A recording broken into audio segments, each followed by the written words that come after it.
Bueno, estamos tocando el problema de la agencia. ¿Qué es el problema de la agencia? El problema de la agencia es la separación entre los accionistas propietarios y que otorgan poder a los gerentes para que conduzcan la empresa. Los propietarios ya no conducen la empresa, son los gerentes. Y allí se presenta, punto 2, el problema de la gobernabilidad. Eso estamos tratando. El problema de la gobernabilidad en estas grandes empresas.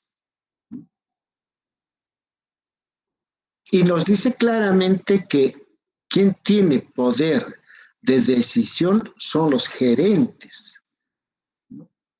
Y que los gerentes van a buscar su propio interés, muchas veces adverso a los propietarios gerentes. Por eso es que ahí se presenta el problema tercero, el problema de la asimetría de la información. En el fondo, ese es el problema, la asimetría de la información, porque quien tiene mejor conocimiento, mejor información es el gerente y actualizado día a día, mientras que los propietarios están desactualizados, desinformados, no conocen cómo funciona la empresa. Sin embargo, son propietarios, ¿no? Ese es el plato de fondo. Entonces, frente a ese hecho, tiene que haber alguna solución. Tiene que haber alguna solución. ¿Cómo? Es más, justamente en las dos últimas décadas del siglo XX, estas grandes corporaciones han ido operando y estaban operando sobre la base del gerente general, ¿no? El gerente general, el CEO.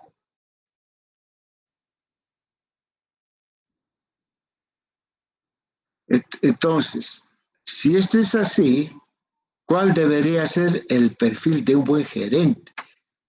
Porque no se olviden que ese buen gerente, del desempeño de este gerente va a depender las utilidades, ganancias de los propietarios.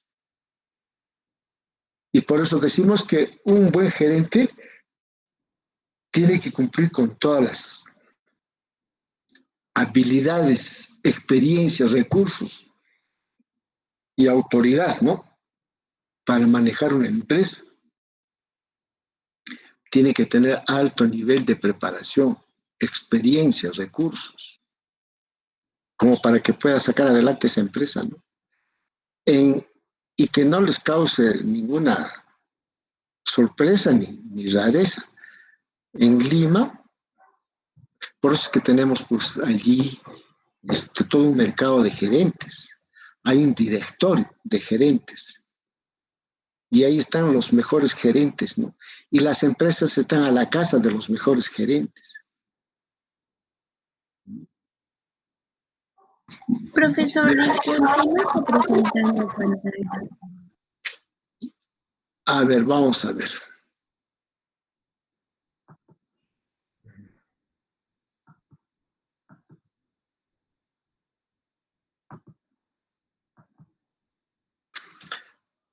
Ya.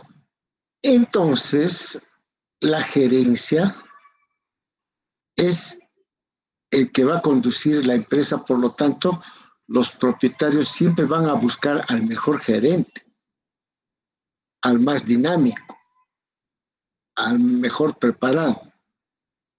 Y efectivamente en Lima hay todo un directorio donde se disputan las empresas para llevarse a los mejores gerentes y altamente remunerados.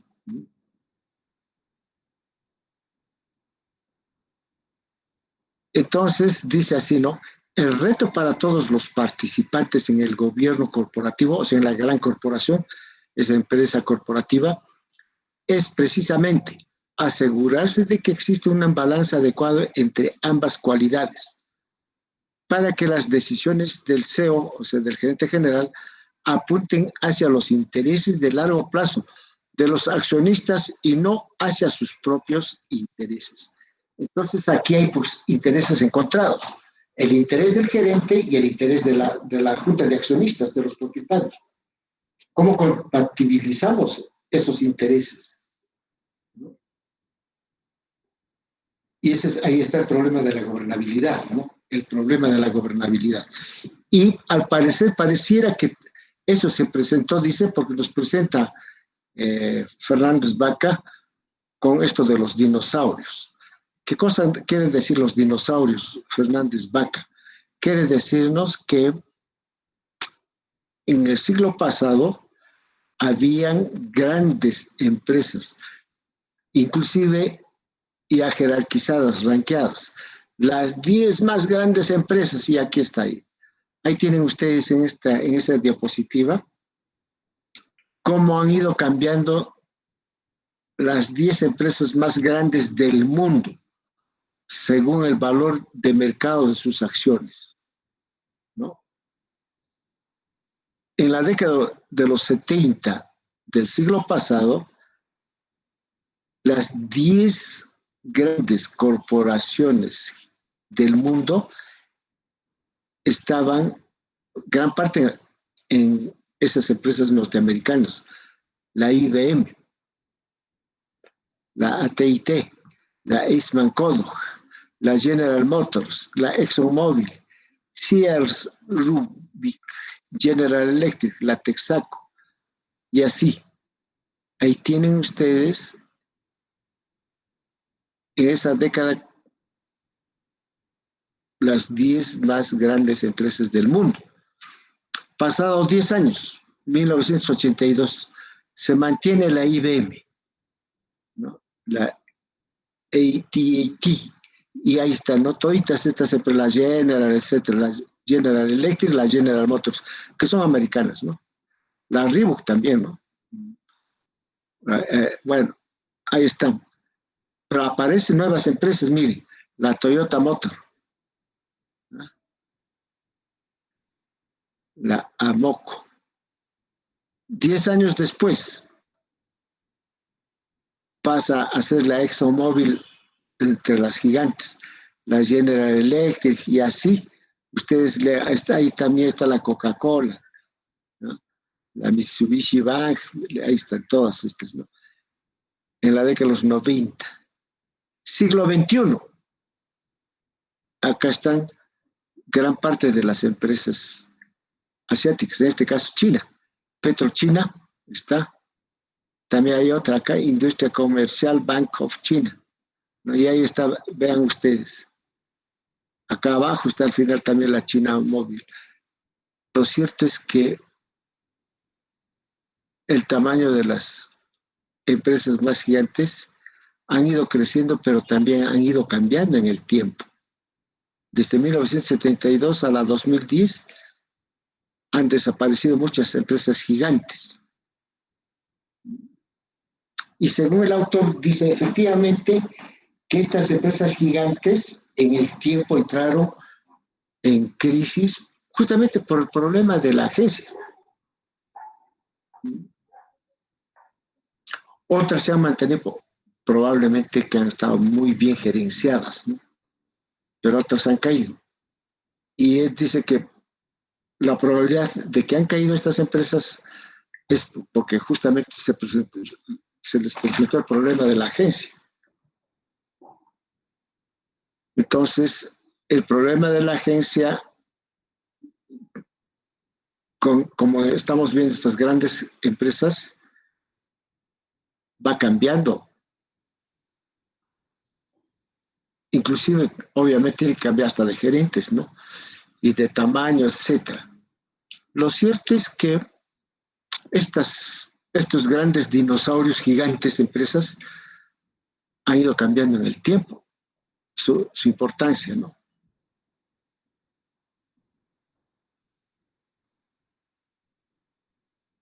Entonces ya saben ahora que a qué empresas decimos los dinosaurios, son los gigantes, ¿no? En algún momento han sido empresas gigantes, ¿no? Y otras se mantienen, pero otras han desaparecido. Compensación de los ejecutivos, los planes de compensación. La experiencia demuestra que los ingresos de los ejecutivos, los gerentes, ¿no?, deben estar relacionados con su desempeño. Un accionista desea invertir en un gerente general cuyo desempeño será calificado según la cantidad de dinero que reciba el accionista. Eso es cierto. El accionista va a decir, este es el mejor gerente porque al final del año les ha retribuido con las mejores utilidades, ¿no? Y eso es lo que le interesa al propietario, ¿no? Finalmente al accionista. Los planes de compensación también reflejan los objetivos de la empresa y cuán confiados están el gerente general y el directorio en el desempeño de la empresa. El gerente general y el directorio. No se olviden que el gerente general conforma el directorio, porque generalmente el gerente general es el presidente del directorio. A la vez, ¿no? Entonces, inclusive por eso es que mucho poder se le da a los gerentes, ¿no? En estas grandes corporaciones. La entrega de acciones es mayor a medida que aumenta la convicción de que las acciones subirán de precio. Esa es otra labor del gerente, ¿no? De que el precio de las acciones en la bolsa de valores tiene que estar muy bien cotizadas. Y obviamente les va a convenir cuando suban los precios de las acciones, pues, ¿no? Otra forma de recompensa por medio de opciones es la entrega de enormes cantidades de acciones, de tal manera que a un aumento de $1 por acción significará millones de dólares de ingreso.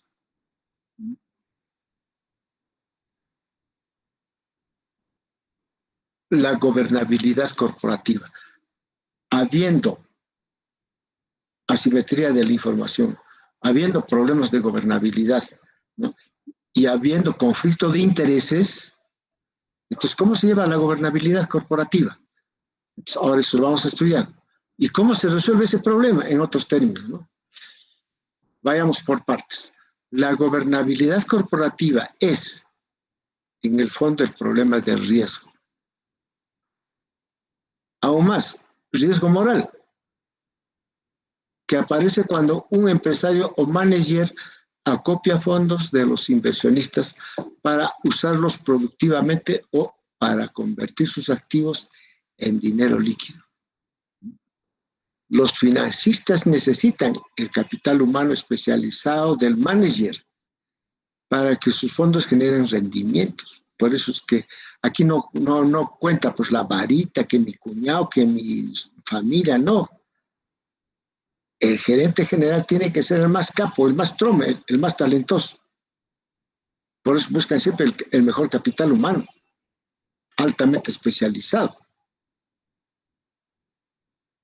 Entonces los financistas, los accionistas van a exigir siempre un gerente general de alto rendimiento, ¿no? A su vez, el manager, ¿no? El gerente general necesita los fondos de los financistas, de los accionistas, ¿no? Puesto que él no cuenta con suficiente capital propio para invertir o desea convertir en dinero líquido sus tenencias de activos en la empresa. ¿Cómo pueden los financistas asegurarse de que una vez que han colocado sus fondos en la empresa, podrán obtener un rendimiento en lugar de un pedazo de papel sin valor firmado por el manager? ¿No? Ahí está, pues, el gran dilema de los accionistas, ¿no? Ahora, ¿cómo entregamos el poder, le damos el poder al gerente general, al CEO? ¿Qué me garantice que este CEO me va a retribuir con mejores utilidades para mis acciones invertidas?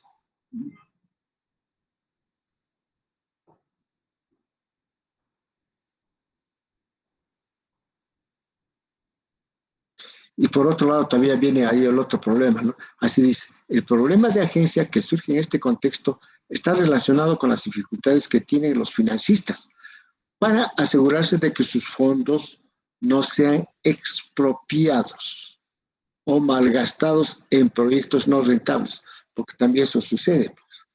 El gerente tiene muy buena voluntad para invertir, para que crezca la empresa, pero si se equivoca, y si fracasa,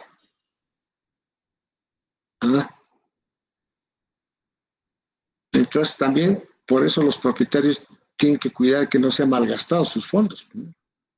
Como que hubo, también lo van a leer ustedes en el libro, comenta, a veces los gerentes utilizan los fondos para pasearse por el mundo, con el cuento que están ahí promoviendo a la empresa sus exportaciones, etcétera, ¿no? Pero ahí se da esos casos. Entonces, nosotros tenemos que estudiar este modelo de la agencia, este modelo básico de agencia, para ver la compatibilidad entre el CEO, o sea, el gerente y la junta de accionistas. ¿Cómo lo hacemos compatibles sus ganancias? Y más aún, ¿cómo hacemos que esta agencia, esta gran empresa, siga creciendo en el tiempo? Como hemos visto, ahí están las empresas, ¿no? A propósito, conviene que aquí me hable, están viendo ustedes acá, ¿no? Distintas 10 empresas por cada década. Ustedes ya tienen vuestro grupo.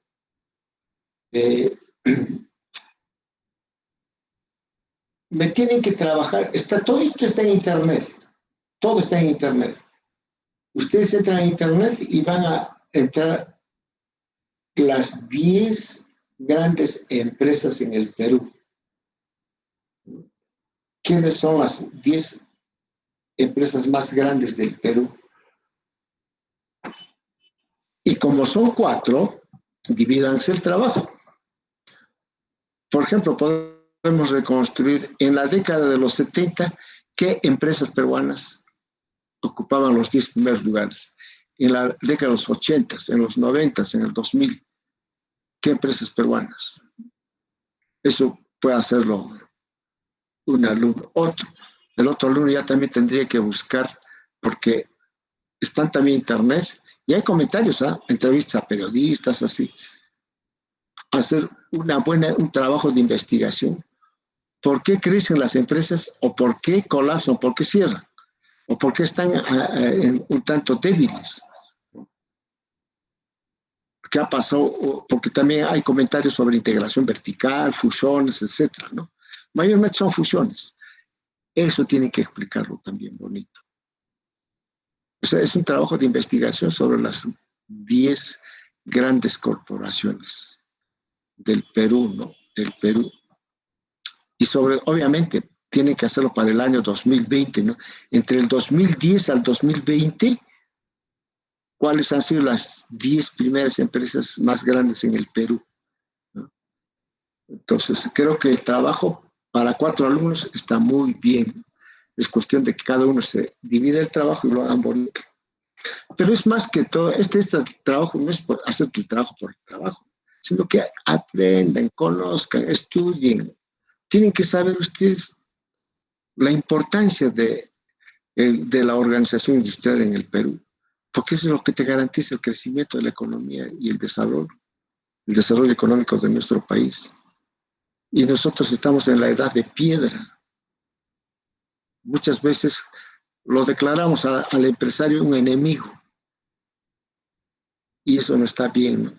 Obviamente que hay empresarios corruptos, pues todas esas cosas, ¿no? Pero hay que asumir que todos los empresarios son héroes y que están trabajando y luchando y produciendo por engrandecer al Perú, ¿no? Hay que verlo de esa manera, positivamente, ¿no? Tener mente positiva, ¿no? Y no negativamente, ¿no? Porque a todos nos conviene que haya industria nacional y de las mejores y las altamente competitivas a nivel mundial. Eso nos conviene a todo peruano. Entonces ya tienen vuestra tarea ese es para el próximo. A ver, también igual, pues, si ustedes van a darme el examen el 27, pues, tiene que estar para el día 27 el trabajo, porque eso es parte de vuestras prácticas, nota de prácticas, ¿no? Ya, entonces, volviendo al tema, un modelo básico de agencia. ¿Cómo buscamos gobernabilidad a la corporación? Bajo todo lo que hemos hablado, ¿no? Bajo los planteamientos, los problemas que tiene entre el CEO y la junta de propietarios, ¿no? Entonces, empezamos. El problema de la agencia surge cuando 2 partes firman un contrato. La gobernabilidad se hace sobre la base de contratos. Eso es lo que seguimos hablando, ¿no? De gobernabilidad y los contratos. Entonces, si esto es así, ya no estamos hablando de gobernabilidad en el mercado. Estamos hablando de gobernabilidad bilateral o unificada. O sea, organización interna, jerárquica, porque no todo el mercado resuelve, sino es otra parte. ¿Cómo se resuelve fuera del mercado? Mediante contratos. Ahí está bien claro, dice, ¿no? Cuando las dos partes firman contrato. Tiene que haber compromisos, ¿no? Para la gobernabilidad de la corporación. La parte que es responsable del diseño y la formulación del contrato con el propósito de obtener un determinado resultado es el principal.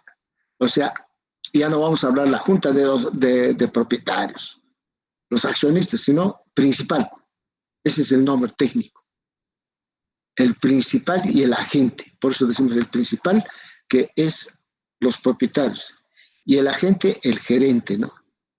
Y este gerente es el que decide, pues, si acepta o no el contrato. Porque la junta de propietarios tiene que ofrecerle, pues, al gerente, le tiene que ofrecer algo para que se pongan de acuerdo y el gerente acepte conducir la empresa bajo condiciones contractuales.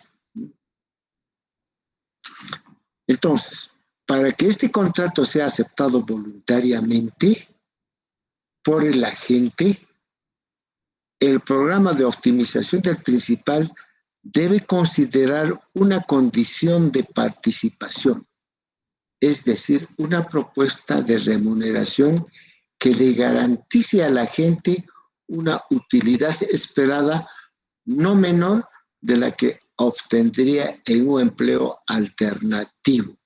¿Cuál es ese empleo alternativo? El mercado, al cual denominaremos utilidad sub-cero. Están leyendo ahí, ¿no? Ese va a ser la utilidad esperada, ¿ya? A esta utilidad mínima se le suele denominar utilidad de reserva, ¿ya? Entonces, cuando tiene que firmar contrato entre el principal y el agente, se está estructurando un contrato. Entonces, un primer elemento, una primera variable de remuneración al agente está sobre la base de la utilidad de reserva. Entonces, ¿cuál es esa utilidad de reserva en el mercado? En Lima, ya, a ver, inclusive para acá, aquí nomás, en el Cusco sabemos bien que ya hay tarifas para determinados tipos de trabajos, los gasfiteros, los que arreglan chapas, etcétera, etcétera. Inclusive en la industria de la construcción, ¿no? El peón, el albañil, todos ya tienen una tasa de salario mínimo, ya que está determinado, ¿no? En el mercado. Entonces, igual pues tiene que haber también para los gerentes. ¿Cuál sería una retribución básica mínima, una remuneración, ¿no? Para el gerente? Entonces, esa se tiene que tomar en cuenta de acuerdo a las señales del mercado. Y en el mercado de Lima hay gerentes, les dije, ¿no? Entonces, digamos, ya se sabe que un gerente que tiene una maestría en Boston, en no sé en qué universidades, ¿no? De negocios. Ese gerente especializado, obviamente ya tiene un mínimo de remuneración en Lima. Pongámosle 20,000 soles o 25,000 soles. Esa es la utilidad de reserva, la que está en el mercado. Entonces ya el gerente, en este caso los propietarios, los principales le van a decir, en el mercado de gerentes está valorizado la remuneración para un gerente de nosotros, ¿no? Para algunas empresas, 25,000 soles mensuales. Eso es. Pero eso es uno. Eso es lo básico, ¿no? Para el gerente. Si ya el gerente se da cuenta, muy bien, ya han determinado un piso, que esa es la utilidad de reserva, o sea, la remuneración que se le da al gerente y que viene a ser la utilidad mínima. ¿Por qué razón? Porque también pues tú tienes que asegurarte y cómo le sacas, como decimos así en nuestra jerga, ¿no? Y cómo le sacamos el ancho al gerente, cómo lo explotamos, cómo lo hacemos trabajar intensivamente como negro.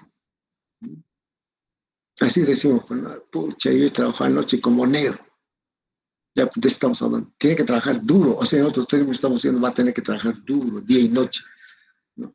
Por eso es que tiene pues esa alta remuneración, ¿no? Pero eso no es suficiente.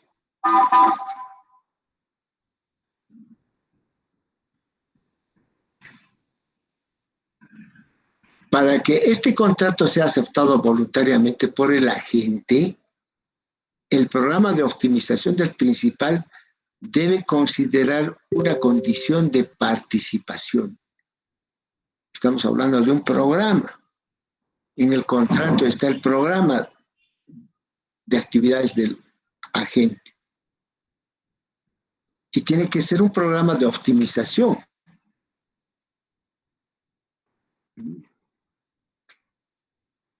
O sea que el principal tiene que tener una propuesta de remuneración que le garantice a la gente una utilidad esperada no menor de la que obtendría en un empleo alternativo. Obvio. ¿Quiere usted que trabaje en su empresa, en su corporación? Muy bien. Entonces usted me tiene que asegurar que mi remuneración va a ser de acuerdo, igual o mejor que la que está determinada en el mercado. Usted no me puede pagar menos de eso. Claro, tampoco el gerente se ofrecería para trabajar si le están ofreciendo una remuneración básica menor, ¿no? A la del mercado. No sería nada. Y eso lo saben los gerentes, ¿no? Ellos van a exigir una cosa más, obvio que le favorezca a ellos, ¿no? La remuneración más alta. Ahí está la disputa entre el principal y el agente, ¿no? Caso de una corporación que produce un solo producto, el cual es vendido en un mercado competitivo. Vamos a ver un ejemplo de una corporación que produce un solo bien, ¿no? Y que lo vende en un mercado competitivo. Eso vamos a ver ese caso. Y cómo se desempeña bajo ese supuesto el agente, ¿no? Bajo esa situación. En otros términos, vamos a llevar a un modelo matemático que tome en cuenta las remuneraciones o retribuciones al gerente en sus distintas modalidades. Una de ellas ya la hemos dicho, la utilidad de reserva. A eso me olvidaba de redondear la idea, ¿no? Cuando decimos un albañil, generalmente ya un albañil está entre 70, 80, 100 soles. La tasa que se le paga a un albañil, ¿no? Y a un peón está en 50 soles. Entonces ya sabes, el mercado, en la remuneración a un gerente es 80 soles y a un peón 50 soles. Esa es la utilidad de reserva. Y ya tenemos una. Esa es la que está determinada en el mercado. Entonces, los accionistas que en conjunto constituyen, que son el principal, ¿no? Eso lo hemos dicho, buscan obtener la mayor ganancia posible. Pero esto depende de cómo se maneje la corporación. Eso va a depender de cómo la manejamos la corporación, ¿no? Dado que los accionistas no están capacitados para gestionar la empresa, eso también sabemos, los accionistas, los propietarios no están capacitados para gestionar la empresa, ¿no? Tienen el capital, pero no tienen capacidad de gestión, pues, ¿no? De una empresa. Cuando toda la información es verificable, el programa de optimización del agente necesita una sola restricción, la condición de participación. Ajá. Entonces, una segunda opción para el gerente. Claro, si yo le voy a pagar solamente una remuneración, Eso no me garantiza nada para que se esfuerce más el gerente. Yo necesito que el gerente se esfuerce, que dé todo lo máximo posible, porque de eso depende pues, mi utilidad, mis ganancias, ¿no? Entonces tiene que ser así. Tengo que buscar al más destacado gerente. Y este gerente me va a decir, bueno, señor, si yo puedo, si esa es la remuneración que tengo, mi utilidad de reserva, pero yo también quiero participar pues, de las utilidades, de las ganancias. Entonces ahí viene el principal y le dice, efectivamente, diseñamos todo un programa de incentivos para su remuneración y su condición de participación. Pero no se olviden que existe información asimétrica, porque es el gerente el único que sabe toda la información de la empresa, ¿no? Cuando existe información asimétrica y el esfuerzo de la gente no es verificable, ahí viene un problema, ¿no? El principal para asegurarse incorpora otra restricción adicional, la condición de compatibilidad de incentivos. Entonces, además de su remuneración básica, tiene que darle incentivos para obligar al gerente que dé lo máximo de su esfuerzo. Entonces, el caso más, no se olviden que la empresa es competitiva, no es monopólica, ¿no? El caso más sencillo es aquel en el que los accionistas pueden controlar el esfuerzo que realice el gerente, puesto que el programa de optimización solo requiere de una de las dos restricciones que mencionamos arriba. No te olvides que tenemos la condición de participación, ¿no? Y la compatibilidad de incentivos, ¿no? En este caso, más antes todavía está la remuneración básica, ¿no? O sea, la utilidad de reserva. Y luego viene la condición de compatibilidad de incentivos. Entonces, frente a ese hecho hay que especificar el modelo. Ahí tenemos la primera ecuación 1. ¿Qué me está diciendo? El principal debe darle una remuneración al gerente. ¿Y de qué va a depender? De la su utilidad de ese salario que hemos visto, ese salario de reserva que está determinado en el mercado. Y la otra, del nivel del esfuerzo. Ese E minúscula es esfuerzo. Entonces,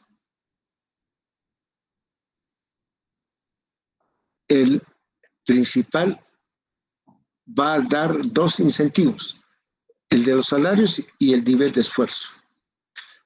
Entonces, aquí tendríamos, está mal escrito acá, la utilidad de salario. La utilidad está en función del salario, acá. Este U debe estar fuera. Y entre paréntesis solamente debe estar el W, la tasa de salarios, ¿no? Menos la desutilidad de los incentivos, ¿no? Que está en función del nivel de esfuerzo del gerente. Entonces ahí tienen las notaciones de las variables, ¿no? La tasa de salarios, el nivel de esfuerzo. Ahí está, esta es utilidad del ingreso. Este es lo que está, la utilidad del ingreso está mal escrito. Se ha movido, no es que está mal, sino se ha movido. Entonces, nos está observando claramente. Pero debe cumplir las siguientes condiciones.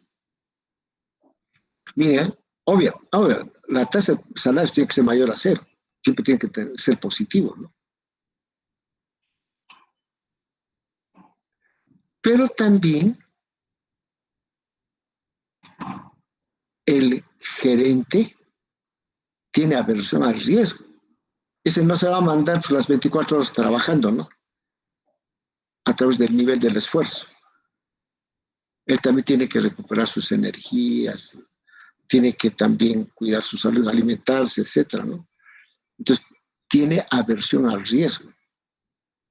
Entonces, en un primer momento, las remuneraciones deben ser dependiente positiva, pero luego se convierten en cóncavos.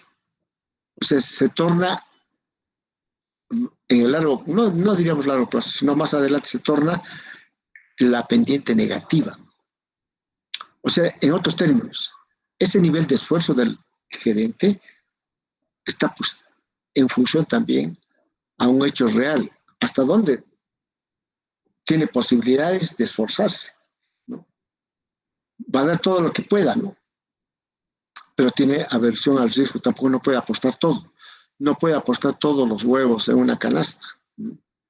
Siempre tiene otro tipo de eh, cuidados para que él se asegure también su retribución.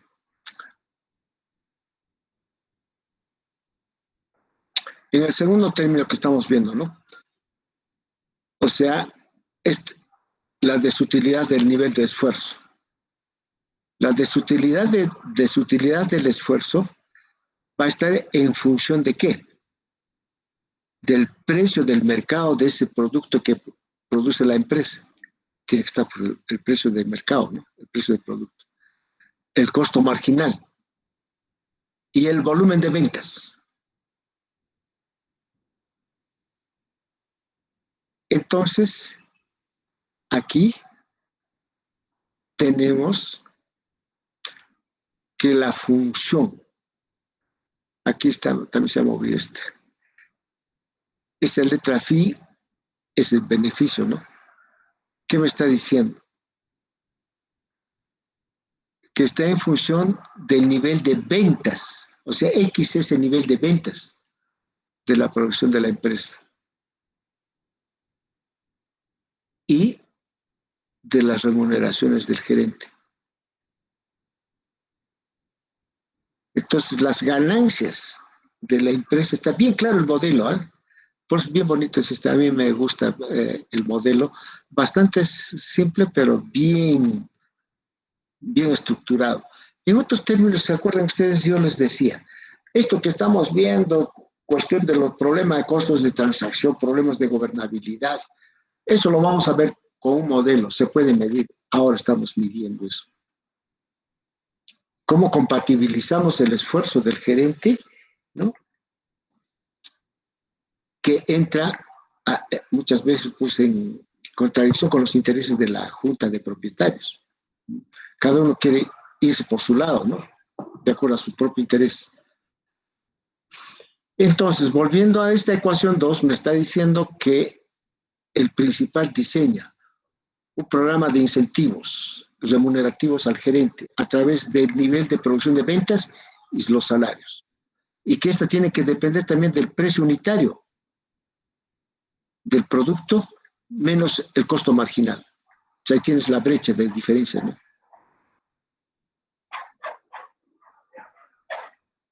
Y aquí están las condiciones, ¿no? Las condiciones, porque siempre estamos buscando un programa de optimización, pues, ¿no? Entonces, ¿hasta qué punto es óptimo y a partir de qué punto ya no es óptimo? Entonces, te da los parámetros.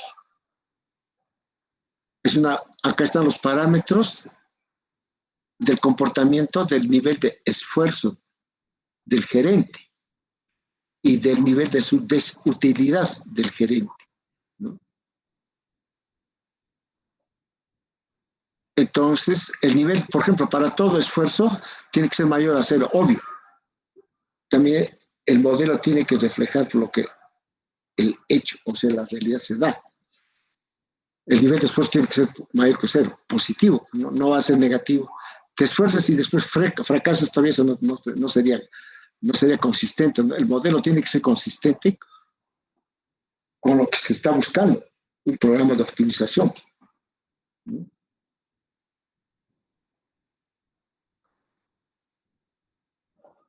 Si los accionistas son neutrales al riesgo, su función de utilidad es igual a sus ganancias.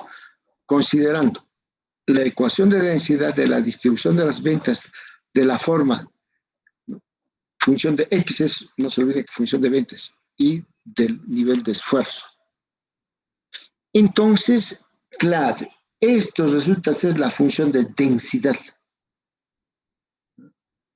La función de densidad los accionistas van a querer determinar un sistema remunerativo que esté en función de sus ventas. O sea que lo que hacen los propietarios es obligar que el gerente produzca y venda lo más que pueda. Producir y vender lo más que pueda, porque ahí está pues, las ganancias. De eso se trata, ¿no? Entonces se tiene que maximizar las ganancias en función a las ventas, ¿no? A las ventas. Entonces es consistente, el modelo es consistente con la realidad y es así, pues, ¿no? La ecuación de restricción 3 es precisamente la condición de participación. Entonces el sistema remunerativo, no se olvide que está en función de las ventas, ¿no? Y de la utilidad de reserva, que también se la hemos planteado, ¿no? Al inicio. Entonces tenemos toda esta ecuación de maximización del precio de venta menos el costo marginal, que está en función del nivel de ventas. Y todo al final depende de la diferenciación del nivel de producción, pues, para maximizar las utilidades o ganancias de la empresa. Y está sujeto nuevamente a las restricciones de los parámetros, ¿no?, que están ahí. Esto inclusive, esta expresión matemática, ya por intuición nosotros sabemos. A ver, un poco les recuerdo. Cuando diseñamos la curva de la producción de la empresa, y ahí observamos en la curva de la producción 3 etapas, ¿no?, de la producción. Entonces, en la tercera etapa se dan los rendimientos decrecientes, ¿no? Entonces, esos rendimientos decrecientes no es, pues, una fase que maximice la utilidad de la empresa. Entonces, no puede operar en esa parte decreciente, ¿no?, de los rendimientos decrecientes. Tiene que operar siempre en el punto óptimo, en la etapa más óptima donde se maximizan las ganancias. Por eso es que nos dicen los rangos, ¿no? Más allá de esto tú no puedes, ¿no? Vas a perder. El gerente también, y tanto el gerente como los accionistas tienen aversión al riesgo. Entonces prefieren que sea un nivel de ventas óptimas, ¿no?, pero que cubra la remuneración básica del gerente y el mayor esfuerzo posible del gerente. Entonces, operando esta ecuación, utilizando la distribución de Lagrange, entonces ahí maximizamos la utilidad, ¿no?, remunerativa, la ecuación 6, en función de la remuneración básica y el nivel de esfuerzo, el desempeño del gerente, ¿no? Entonces, el salario del gerente es independiente del resultado. Ecuación 7, ¿no? Obvio, el salario del gerente es independiente del nivel de esfuerzo. Así está especificado el modelo, pues, ¿no? Así está. Entonces, ese modelo especificado de esa forma está haciendo que el gerente esté controlado a través de ese contrato, ¿no?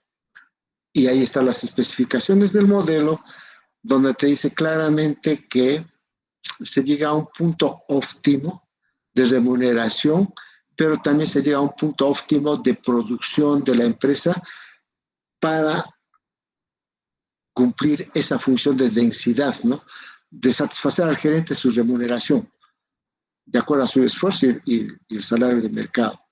Entonces, todas estas ecuaciones que se han operativizado te llevan a eso, a la maximización de tu utilidad, ¿no? Y está sujeto a estas restricciones. Y todavía justamente se ponen 2 restricciones, no es una sola. El nuevo programa de optimización será, dice, ¿no?, Aquí está toda la especificación del modelo y va a depender mucho de la condición de participación.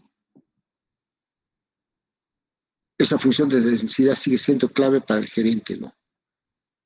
Y por otro lado, que sea compatible con los incentivos, ¿no? Que también están condicionados en el modelo. Por eso que hablamos de un programa de remuneración para el gerente, para asegurar el máximo esfuerzo, ¿no? Y que este gerente no haga lo que le da la gana, ¿no? Sino esté en función de los intereses de la junta de accionistas, o sea, del principal. ¿No?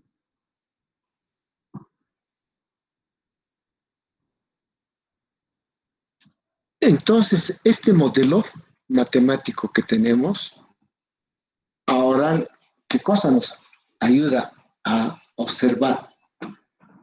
Que todo lo que hemos estado trabajando en la primera y segunda parte del curso se puede llevar a programas de modelos matemáticos donde te está diciendo a qué nivel se optimiza la ganancia de los propietarios y a qué nivel de rendimiento del gerente, el nivel del esfuerzo. Entonces, esto te garantiza gobernabilidad. Esto te garantiza que el gerente no va a hacer lo que le da la gana.